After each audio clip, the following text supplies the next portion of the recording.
Hey everybody, so I'm creating this video because today you are taking your CFA number 4 and we've been over everything on that CFA except for one question, and so I pretty much copied that question and just changed the numbers here. It's going to be your last question on your CFA. So it gives you an equation and it says which graph represents this equation. So I want you to know that this is still a line. It just looks a little bit different than what we've been solving. So we've kind of been using slope-intercept and things like that. So this one's just called a standard form. It's just a different form. So it looks something like this: ax plus by equals c. A is my -2 right here. B is my -10. And c is the constant that's by itself, and it's over on the right side of the equal sign.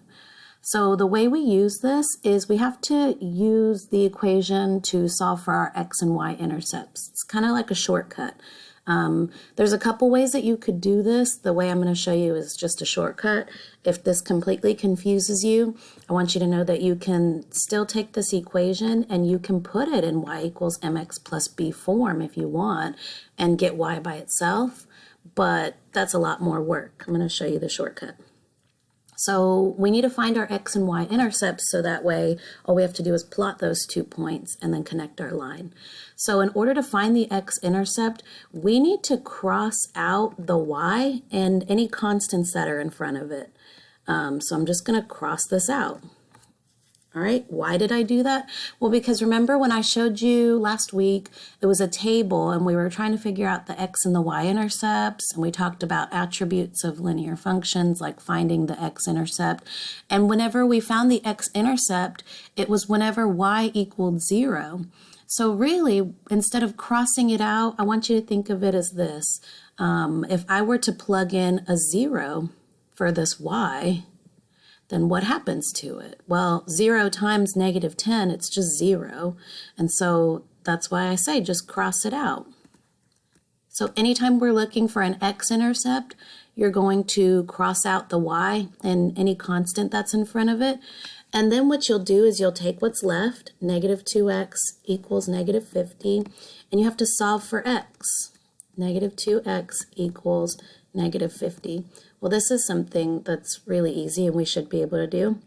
You just divide both sides by -2. And when you do that, you get x equals 25. So that's our x-intercept. Now, if we want to solve for the y-intercept, it's a very similar kind of method.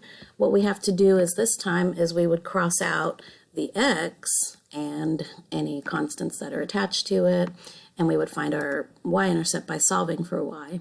So same kind of thing. Remember when we went over the activity where we were looking for the y-intercept? Well, the y-intercept is any time that this x is 0. So if that x is 0, -2 times 0, it's just 0, so it goes away. That's why I just say cross it out.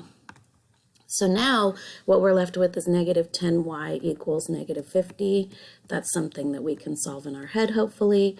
-10y equals -50.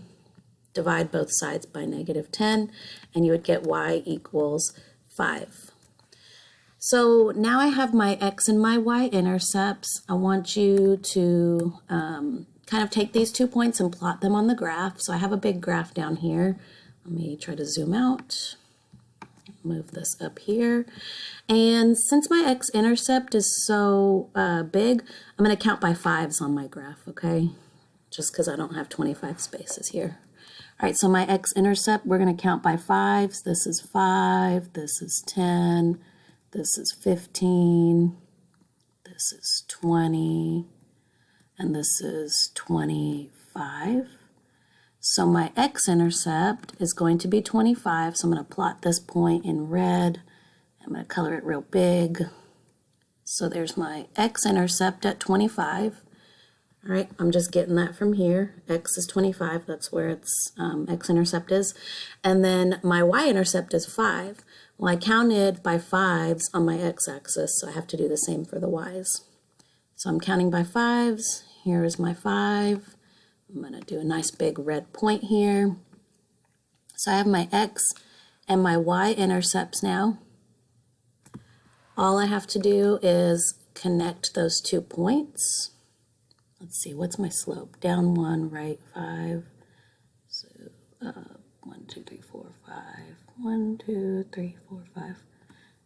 Sorry, just talking to myself.